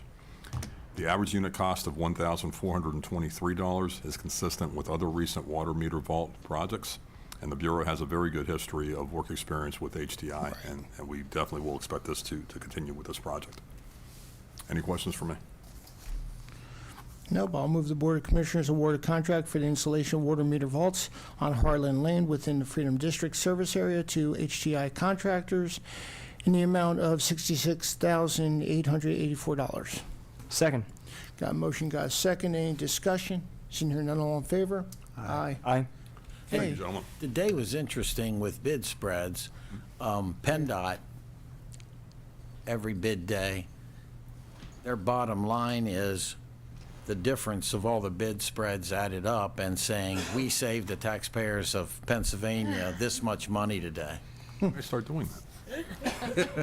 Thanks for that. It's an interesting marketing cost avoidance concept. Thank you, gentlemen. Thank you. absolutely, both very thank you. much. Okay. Up here, alone, unafraid. Request approval to purchase land for the Carroll County Regional Airport runway and taxiway relocation and safety enhancement project. Now, for the record, and I'm not judging anybody, he's wearing a very nice conservative tie. Bear with me 1 second, I appreciate that. Hey, Chris, Yes, sir. I heard another voice. Caller. There's a caller. Yes, I believe we have a caller on the line for public comment. Okay. I will come back to them. Okay, Caller, if you could give us your name now, we'll go ahead and put you in the queue. Okay, Catherine Adelaide. It's a general comment. I usually go at the end. It's not on a specific item. Okay, Call upon you then. Thank you. Okay, thank you. thank you. Go ahead, sir. Good morning, Commissioners. The Department of Public Works has negotiated the purchase of a .0544 acre restricted land use easement at 1626 Pinch Valley Road, Westminster, for $7,000. The land is, the County Commissioners of Carroll County have advertised its intent to purchase this property, and the land is being purchased in connection with the Carroll County Regional Airport runway and taxiway relocation and safety enhancements project. The FAA will reimburse the county 90%, the MAA will reimburse the county 5%, and the county will pay 5% of the purchase price. And you said reimburse, but just for the people listening, the county will put out this money. We furnish the cash flow and then get reimbursed. But you know they're going to reimburse us. Yes. I move the Board of Carroll County Commissioners approve the purchase of land at 1626 Pinch Valley Road for $7,000. Second. I got a motion, got a second. Any discussion on this one? Seeing here none, all in favor? Aye. Thank you, sir. Thank you. Okay, let's talk about the FY23 audit and annual comprehensive financial report.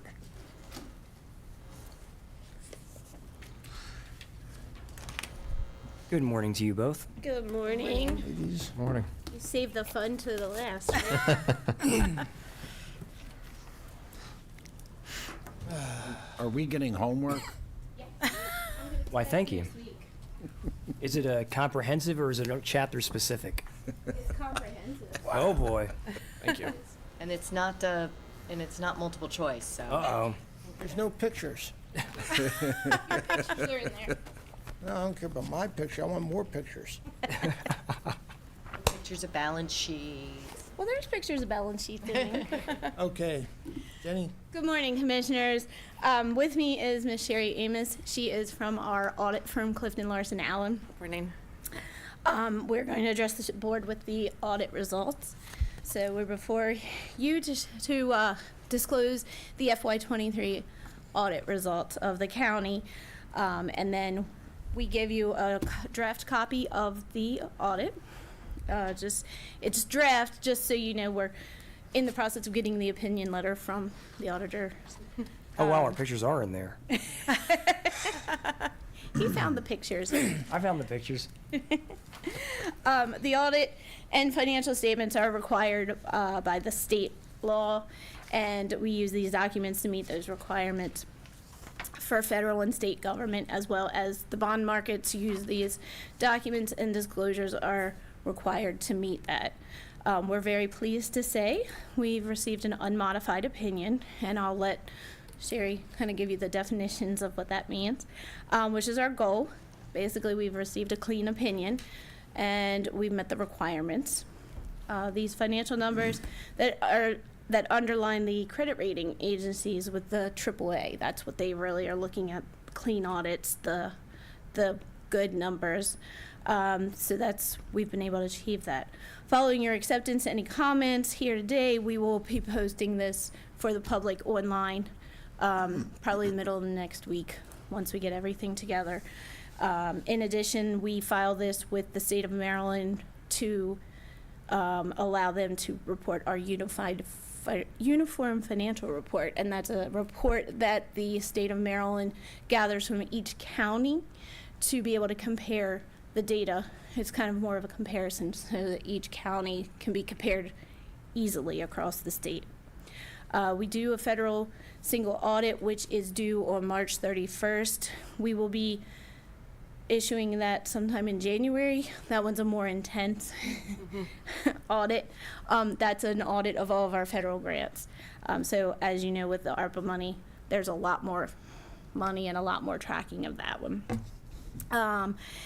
And with that, I'll turn it over to Ms. Ames. Thank you very much, and thank you for having me today.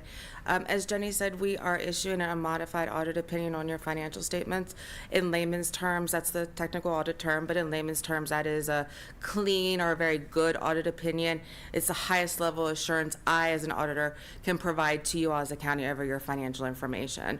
So that's very great, and that says a lot to your comptroller's office. It's much the hard work and dedication that they put into putting this document together on behalf of the county.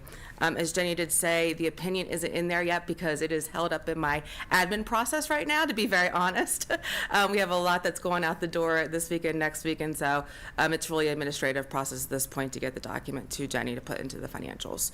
But it will be unmodified. I am also happy to report that we did not note any significant deficiencies or material weaknesses in internal control through our audit process as well.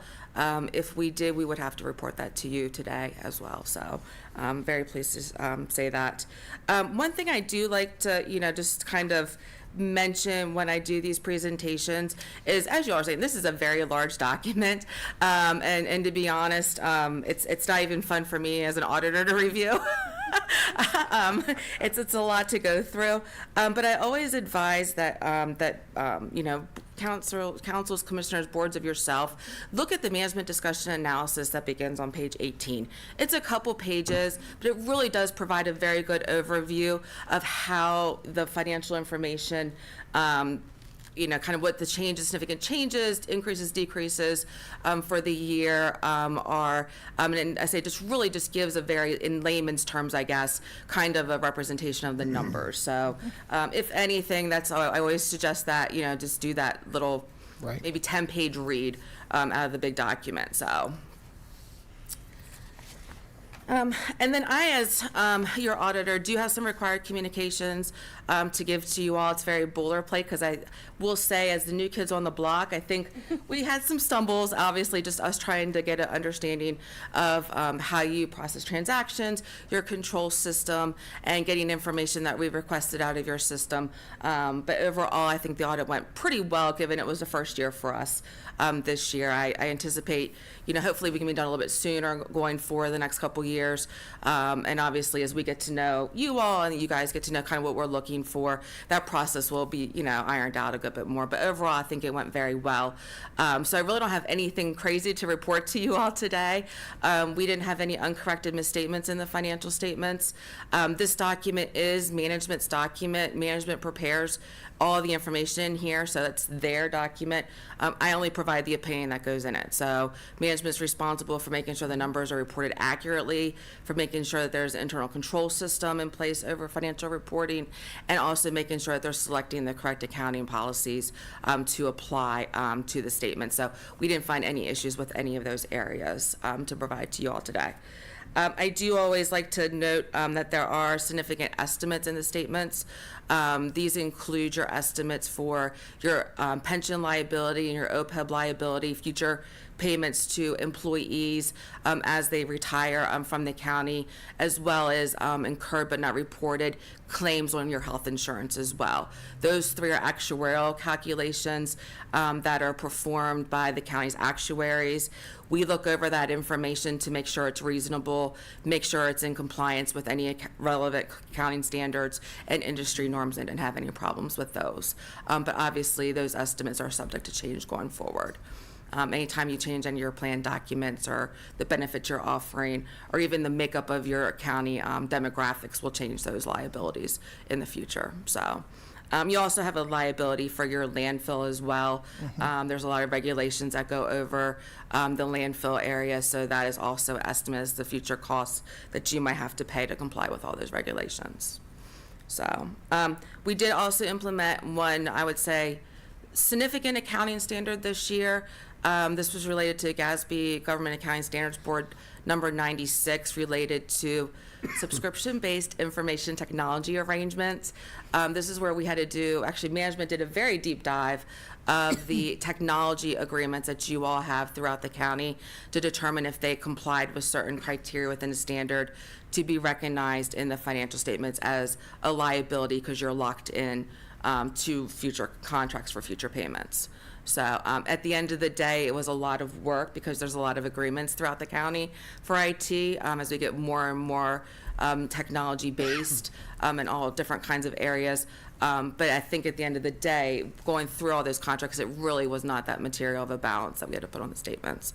So a lot of work for not a lot of there, unfortunately, or fortunately, depends on how you look at it. So, but management did a good job of implementing that standard, and we advised them along the way as best we could to help them through it. So.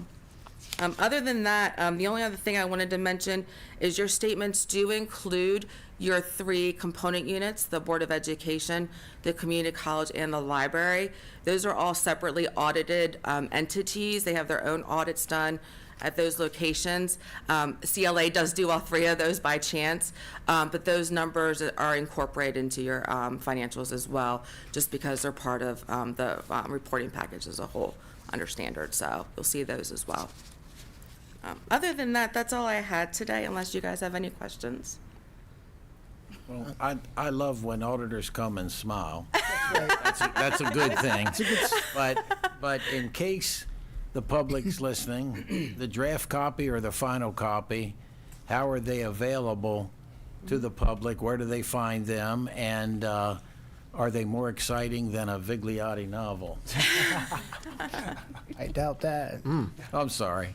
But how are they available to the public? God bless So you. we will be posting them on the county website under the comptroller listing department.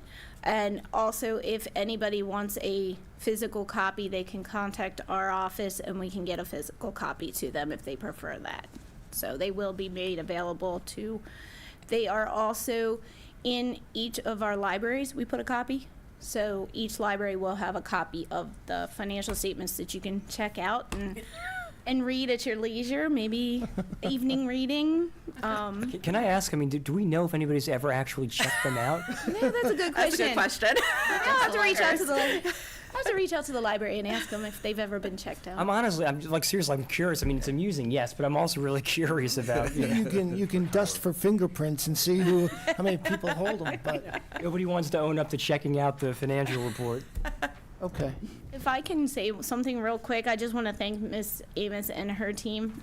They've been great to work with this year. And I also want to put a shout out to our team in the comptroller department that has really put a lot of hours into this, as well as all the county departments. I mean, we're a team that put this together, so it's not just the comptroller's audit, it's the Right. county's audit. So it is an entire team building and team work that we put out. So I just wanted to say the And thanks we to do everybody. touch many of the departments throughout the county as well, the IT, payroll, human HR. So we are very appreciative of everybody's quick response and being very patient with us as we were trying to get caught up to speed. So this year as well. So as Jenny said, we don't just touch the comptroller's office.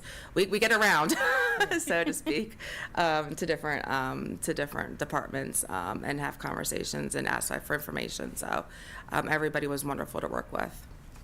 Well, thank you for sharing that, and thank you for the hard work you did Thank you. in getting us, in recognizing the valuable work that we're doing. And, yeah, very thorough and very appreciative. So, any other comments want to be made? Thank you both very much. Thank Thank you. you. Thank you. Thank you. Hope you'll have a wonderful you, holiday. everybody. Too. Thank you. Thank you. Thank you so much. Okay. We are now open for public comment. Chris, you shared there was someone on the line, correct? That is correct. If that public commenter could please use *6 to unmute yourself, you'll have 3 minutes to speak. Thank you. Thank you.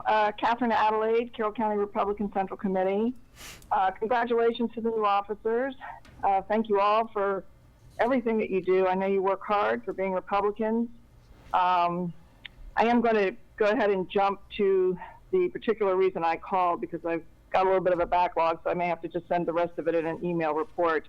I did receive a phone call from a constituent who was very upset with the latest, the new kid on the block in the drug world, or should I say the new kid killer on the block in the drug world in Carroll County.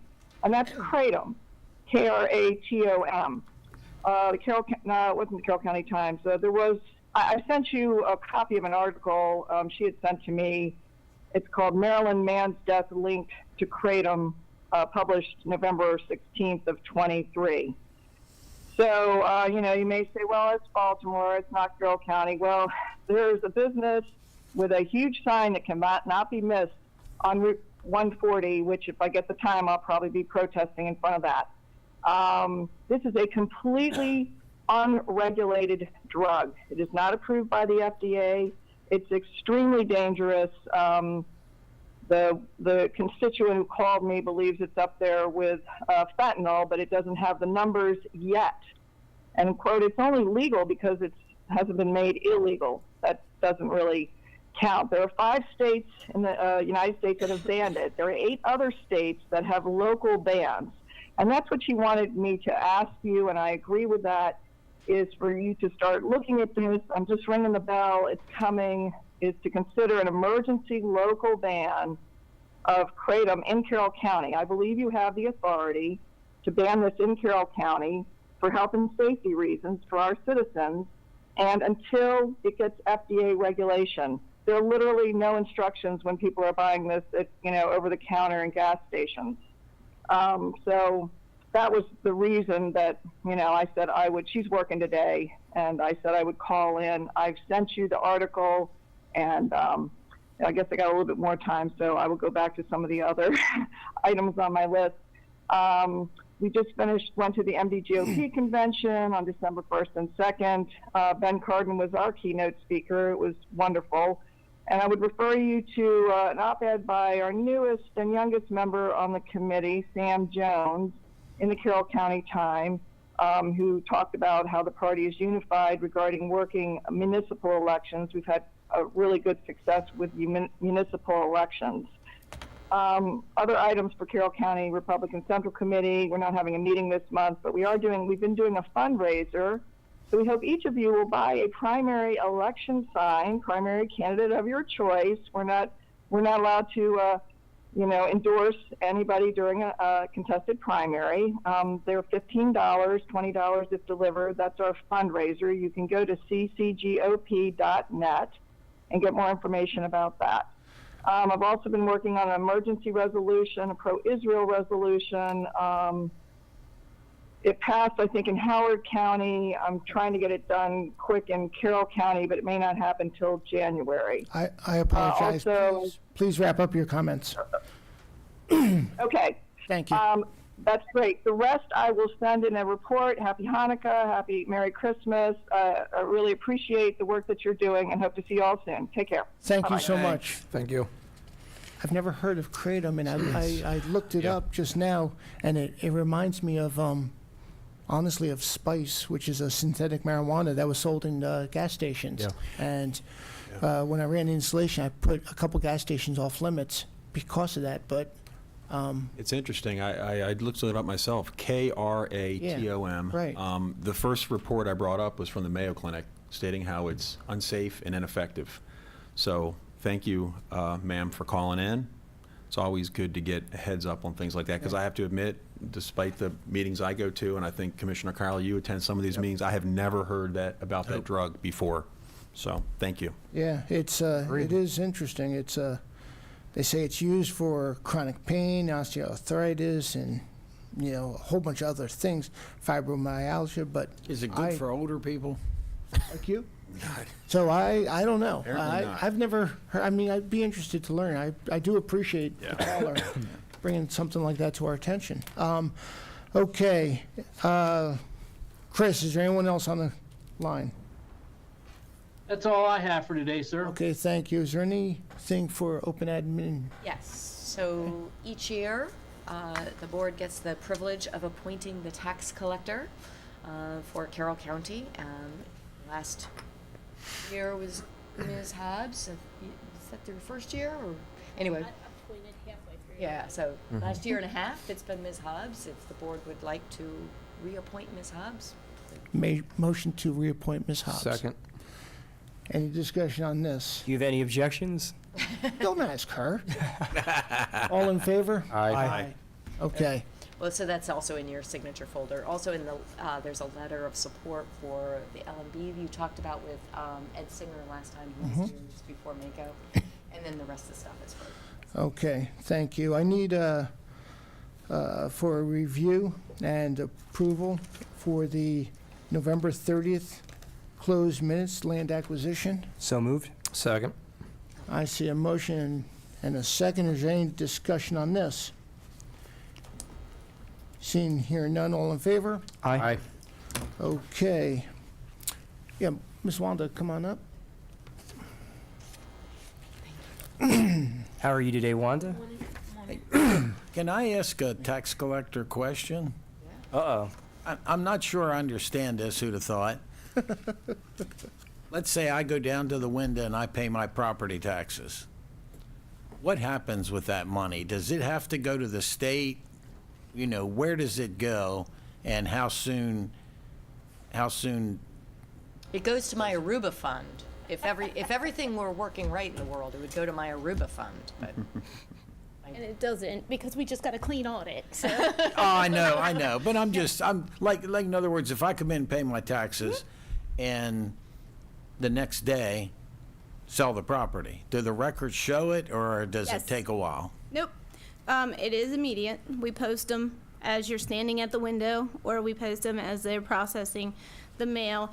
The county taxes, the state taxes, and the municipal taxes, if that property is in town limits, are all in the same bill. So we collect all of those, and then at the month, the end of the month, we have reports that are due out by the 10th of the following month. We send our payment to the state or to the municipality, the respective. So the payment doesn't happen instantly, but the payment from the taxpayer is recorded in almost instantly. But we record that immediately as soon as we get that money in hand. Gotcha. And then it goes into our bank account. So, yep.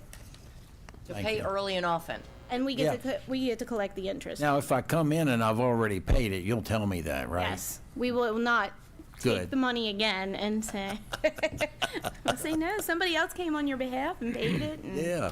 No, we will not, we I'll would take the not. money. Thank you. Okay, thank you. So, Monday, December 18th, there's a Fort Meade holiday reception that I'll be attending at 3 p.m. On Tuesday, December 19th, Planning and Zoning Commission, down in the Reagan Room at 9 a.m., Commissioner Gordon will be attending. And then Veterans Advisory Meeting, Commissioners both Gordon and Kyler will be participating in. On Wednesday, December 20th, Commissioner Vigliotti is scheduled to attend the Farm Museum Advisory Board meeting. And then there's a Board of Education budget work session at 3 p.m. If anybody wants to attend. if anyone wants to attend. At 7 p.m. that evening, again, on Wednesday, December 20th, is the Emergency Services Advisory Council, ESAC. Commissioner Guerin will be attending. On Thursday, December 21st, we have a handful of Priority Carol to recognize retirements. of some very good, hardworking, selfless individuals for our community. We'll then go into items. Number one is an opioid abatement plan. Can I Yeah, ask a please. question about the retirements? I was asked last night, is this average? You know, somebody said, it seems like you guys have a lot of retirements, but it's pretty much ongoing, and this isn't out of the ordinary. We mean, this haven't isn't- driven people this is- away, right? No, this is a large group right at the moment, just because I think people tend to do it at the end of the year or around the Yes. holidays. But generally speaking, I would say our retirements are about on par with other organizations of our size. We are facing, and we're well aware of the problem of our Carroll County workforce is a little older than average. And as a result, we have concerns about replacing the people that are sitting in the seats today. But we are working on that along with all sorts of other HR and employee retention and attraction issues. So, Thanks. Sorry. No, all good. I won't interrupt next week. I will. So anyway, we have an opioid abatement plan from Citizen Services. Recreation Park fee schedule will be discussed from Mr. Bob Hicks. Grant acceptance award, Maryland State House stretch, difficult to serve homes grant. Okay. Oh, I think it's Maryland State Home Stretch, difficult to serve homes grant. yeah, it was Maryland probably State home stretch. Like the home stretch, like you're coming into the. Got it. Okay. Difficult to serve. I think that's what it is. Yeah. There needs to be a comma or something combined there, but that's all right. Punctuation. you can thank the state for the title. We didn't come up with the title. Background checks for fire company volunteers, NCIS, the National Center for Safety Initiatives background check. Chief Robinson will come in, talk to us about that. Briefing discussion on the Carroll County Economic Development and Land Use Study. Looking forward to that. And we have a strong team coming in from Economic Development, Land Resource Management Planning, and some others probably. But we are scheduled for a pretty long time to have a good conversation on that. Then At we the go. moment, we're going to change that, but at the moment, though. Okay, and then we'll continue. We're going to have a conversation on bulk requirements scheduled for that day as well. And Friday. And should we say for the public, that is public, but we're not going to hold till the 1 o'clock. Correct. We're going to do We'll it as soon as probably- possible. correct. Yeah, we'll just move it to an agenda item at the end. Yeah. Yeah. Awesome. And Friday, Saturday, nothing scheduled. Sunday, I have the podcast. It's Christmas Eve, and we'll be looking for Santa going around the world. Catch him as fast as I can. And Sunday or Monday will be a very Merry Christmas for those celebrating. As we shared also, the county offices will be closed in the observance of Christmas on Monday. And they will be closed as well on Tuesday, December 26th, or Boxer's Day, but also to sleep in a little late and observance of Christmas. Nothing scheduled on Wednesday, December 27th, and we will not be having an open session on December 28th. December 29th, we are also empty. 30th, nothing scheduled right now. 31st, Commissioner Vigliotti has the podcast for New Year's Eve, and it'll be very interesting what he has to share, walking ourselves into the New Year's. Is that all good? Okay. I need a motion to go into closed for land acquisition. So moved. Second. And a motion to adjourn after that. So moved. Second. All in favor? Aye. Aye.